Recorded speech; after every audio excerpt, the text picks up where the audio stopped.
Yara les copains, ça fait plaisir de vous voir. Bienvenue sur Fareoni. Alors aujourd'hui, il fait pas beau. On devait aller aux ruches, on va pas pouvoir y aller. C'est pas grave, on va parler d'entretien du matériel. Je suis très content de vous revoir. Ça faisait un petit moment que on s'était pas vu sur Fareoni. Simplement, j'étais en vacances et j'étais assez déçu aussi des précédentes vidéos sur la qualité du son. Et donc j'attendais d'avoir le micro pour pouvoir vous faire des vidéos et avec un son digne de ce nom. J'espère d'ailleurs que là tout enregistre et que tout va bien parce que c'est la première fois que je m'en sers. Donc entretien du matériel. J'ai pas eu le temps de vous faire des petites vidéos, des petites prises de vue de ce qu'on a fait en entretien du matériel. On va juste en parler. Qu'est-ce qu'il faut faire sur l'entretien là hivernal pour tous les copains qui nous regardent ici en PF, en Polynésie. Ce qu'il faut, c'est que vous entreteniez vos caisses, les caisses en bois. Donc les caisses en bois, je rappelle, la ruche elle est constituée d'un plancher, d'une caisse en bois, il y a des cadres amovibles, des cadres mobiles à l'intérieur, un couvre-cadre et puis un couvercle. En gros c'est ça. Et après il y a des hausses avec aussi des cadres. Il faut donc que vous entreteniez ce bois, le bois de la ruche, le bois de la caisse. Si vous avez des ruches en plastique, il n'y a pas d'entretien à faire. Il faut juste les nettoyer, les gratter et puis les passer à la javel. Moi j'avoue que ici chez Fareoni, avec Pamela, on n'est pas très fan des ruches en plastique. Nous on aime vraiment bien le côté naturel du bois. Et pour le traitement, on continue sur le côté naturel. Qu'est-ce qu'on fait donc à notre traitement de bois? Eh bien on va nourrir notre bois, on va le nourrir avec de l'huile de lin, on fait des trempages. Donc on fait l'entretien du bois en ce moment, donc il va falloir le nourrir. Nous on a pris cette option là, vous pouvez le peindre. Si vous voulez, vous peignez à l'extérieur, peignez pas à l'intérieur. Le fait de peindre l'intérieur, ça va générer une désolventation à l'intérieur de la ruche et ça va pas aider vos abeilles à être en bonne santé. Donc il faut au maximum utiliser des produits naturels. Vous pouvez faire des peintures norvégiennes. J'ai pas de recette, j'en ai jamais fait. Cherchez sur internet, sur Google. Si vous avez des recettes, mettez-les en commentaire. Donc nous, ce qu'on a pris comme option, on a pris une option qui est assez simple. On a pris cette option-là, huile de lin. L'huile de lin, ce qui est bien, c'est totalement naturel. Peindre, ça demande à peindre chaque caisse et ça peut être rébarbatif. Si tu as quelques ruches, c'est bien, mais si tu commences à en avoir quelques caisses en bois, ça commence à faire du boulot, quoi. Donc nous, on a pris l'option huile de lin. Alors on fait un trempage à l'huile de lin. Donc l'huile de lin, voilà, ça s'achète sous cette forme-là. Vous pouvez l'acheter en bidon de 5 litres, en bidon de 20 litres. Pour les copains de Polynésie, sachez que l'huile de lin, elle est quand même chère sur le territoire, faut le dire. Elle est assez chère. Et puis on la trouve, enfin moi je l'ai trouvé qu'en bidon d'1 litre. Alors si vous avez trouvé en bidon de plus, je suis preneur parce que nous on l'achète par 10 litres pour faire les trempages. Pour faire les trempages, comment on fait? Certains apiculteurs pros, des gros apiculteurs, vont tremper les caisses complètement. Nous on n'en est pas là. Nous on trempe face par face. Je trempe 5 minutes par face quand les ruches ont déjà été imbibées. Et donc pour ça, je mets ça dans un couvercle, dans un toit de ruche et je mets le réchaud. Je mets mon réchaud, je pose mon toit de ruche, je mets, je crois que j'ai quand calculé, je mets mis 9 litres, 9 litres d'huile de lin dans mon couvercle et puis je fais mon trempage. Par face. Alors là, j'ai calculé, on a fait 11 hausses et 2 caisses. L'autre jour, on s'est fait une session de tout ce qui restait ici. Et puis, en fait, ces 11 hausses et ces 2 caisses, ça m'a pris 1,5 litre d'huile de lin. Pour que vous ayez un peu le ratio. Donc ça demande 9 litres pour qu'il y ait suffisamment d'huile dans le couvercle pour le tremper, pour faire le trempage. Mais au final, ça va pas consommer tant que ça.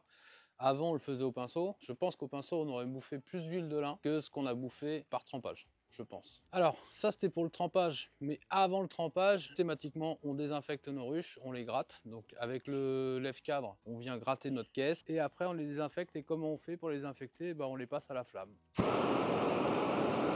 Et en général, il reste rien. Vous avez des ruches en plastique, qu'est-ce qu'il faut faire? Il faut les passer à la javel. Et quand vous avez des ruches en bois comme nous, qu'est-ce qu'il faut faire? Il suffit de les passer à la flamme. Alors j'arrête de jouer avec mon chalumeau là. Ouais, donc pour les passer à la flamme, nous on a chopé les petits chalumeaux, vous savez, de désherbage là. Petit chalumeau de désherbage, ça crame bien. Vous allez juste noircir un peu le bois à l'intérieur. Voilà, s'il y avait des maladies, elles ont été cramées, elles ont été chauffées à suffisamment haute température. Alors par contre, il faut quand même réussir à noircir un peu le bois. Il ne faut pas juste passer un petit coup de feu comme ça. Il faut vraiment noircir le bois pour que on soit sûr d'avoir tué les bactéries. Les bactéries, les spores, les maladies possibles. Nous, on a 2 bouteilles de gaz. J'en ai une pour le réchaud et une pour le chalumeau. Et comme ça, on peut brûler et passer au trempage en même temps. Ensuite, nous on fait ça systématiquement. On ne cherche pas, toutes nos ruches, elles passent à la désinfection tous les ans et à l'huile de lin. Alors l'huile de lin, ce ne serait pas obligatoire si vous étiez en zone tempérée. Nous ici, votre bois il souffre beaucoup ici sous les tropiques, donc nous on est parti sur un trempage par an. Donc comment on procède? Parce qu'on a nos colonies, vous avez vu, je vous ai montré nos colonies, elles sont sur des mâts, et sur chaque mât on peut mettre 5 colonies. Donc ce qu'on fait, c'est qu'on prépare 5 caisses propres, désinfectées, passées à l'huile de lin. Et quand va arriver le mois de septembre, quand on va commencer à retourner dans nos colonies, on va faire des changements de caisse. On va remplacer la caisse qui n'a pas été trempée par une caisse qui est propre et qui a été trempée. Comme ça, nos colonies, tous les ans, changent de caisse et les caisses sont propres. Et au niveau sanitaire, nous, encore une fois, chacun voit midi à sa porte, chacun fait comme il veut. Nous, on considère que c'est ce qu'il y a de mieux à faire. En tout cas, c'est ce qu'on trouve le mieux à faire. Maintenant, on a 15 ruches et donc on peut se le permettre. Je comprends que si vous avez 2000 ruches, je vois pas comment le mec peut faire. Bon, il y en a qui y arrivent. Nous, on considère que c'est le plus simple à faire, donc on fait comme ça. Comme on trempe nos caisses tous les ans, eh ben, on prolonge un peu leur vie. Il faut bien se rendre compte qu'une caisse ici, une caisse en bois, dehors, eh ben, elle fait pas long feu. Et vous verrez jamais des caisses qui ont 40 ans comme on les voit en métropole, ça c'est pas possible. On est obligé de les renouveler assez souvent. Alors moi, pour l'instant, on n'a pas assez de recul. Nos plus vieilles caisses, elles ont 3 ans sous les tropiques. Pour l'instant, on se dit, et elles n'ont pas trop morflé. A priori, il n'y a pas eu de termites dedans, elles n'ont pas trop ramassé. Par contre, on les trempe tous les ans. Systématiquement, tous les ans, on fait un trempage. Avant, on ne faisait pas de trempage, on le faisait au pinceau, et au pinceau, on faisait 8 couches. Ah, c'est une toute petite vidéo, donc ça va être très très court, mais c'était juste pour vous parler un peu de l'entretien du bois. Donc nous, on fait trempage à l'huile de lin, on commence par un grattage, nettoyage, désinfection au feu et trempage à l'huile de lin. On fait ça systématiquement tous les ans sur chaque caisse. Si vous n'avez pas d'huile de lin ou si vous voulez utiliser ou vous voulez mettre des couleurs, ça peut arriver aussi, on a aussi des fois envie de mettre des couleurs. Si vous voulez mettre des couleurs, il existe donc les peintures norvégiennes à base de farine, de la farine, de l'eau et puis du pigment naturel, sûrement des ocres ou des choses comme ceci.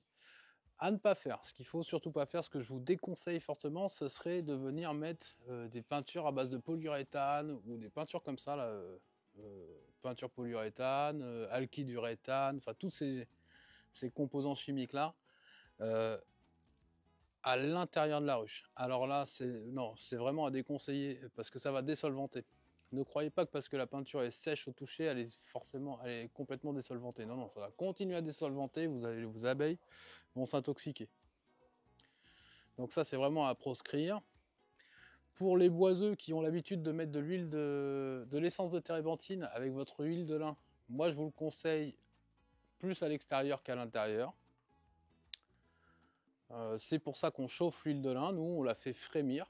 On fait frémir l'huile de lin avant qu'elle bout, pour qu'elle puisse pénétrer plus facilement dans le bois. Et on ne met pas d'essence de térébenthine dedans. Avec le procédé de faire chauffer l'huile, on la rend un peu plus fluide et elle rentre bien dans le bois. Hein. On voit vraiment là les hausses qui ont été trempées cette année là, qu'on a trempé là, il y a la semaine dernière. On voyait ça bullait quoi. Tu voyais que voilà, l'huile était en train de remplacer, prendre sa place à l'intérieur. Sur ce, je vous remercie encore. J'espère que donnez-moi des nouvelles de la qualité du son, c'est ce que j'attends absolument. Ah, je suis trop content de mon micro, là, comme un gamin. Donnez-moi des nouvelles de la qualité du son. Voilà un petit peu ce qu'on pouvait dire sur l'entretien du bois en cette période creuse pour nous ici en Polynésie française, je vous le rappelle. Pour vous en métropole, c'est des travaux que vous ferez en hiver. Les copains de Polynésie française, si vous voulez des tips pour trouver de l'huile de lin, n'hésitez pas, je vous donne ça en privé. Sur ce, je vous dis à la semaine prochaine pour une vidéo un peu plus longue. Normalement, on devrait aller aux ruches parce que ça pond encore et qu'on a eu un super beau temps. Donc on va aller voir ça, on va aller voir les ruches. Donc là, donc la semaine prochaine, on va essayer d'aller voir quelques ruches. Pourquoi? Parce que j'en ai ouvert une par curiosité, là, une qui était assez forte et il y a du nectar partout. Il y a des œufs, des larves partout. Donc on va aller quand même surveiller ça comme le lait sur le feu. On est mi-août. L'an dernier, la saison, les premières essaimages ont commencé mi-septembre. Voilà à peu près tout ce que je pouvais vous dire. Vidéo très courte cette semaine, vidéo juste pour vous parler et puis pour tester un peu le micro et puis voir comment ça fonctionne au montage, etc. Sur ce les copains, je vous dis à la semaine prochaine, je vous fais la bise et puis portez-vous bien, tenez-vous mal, n'oubliez pas de lâcher un petit pouce bleu, de vous abonner et puis de mettre un petit commentaire si vous avez des questions. Ciao!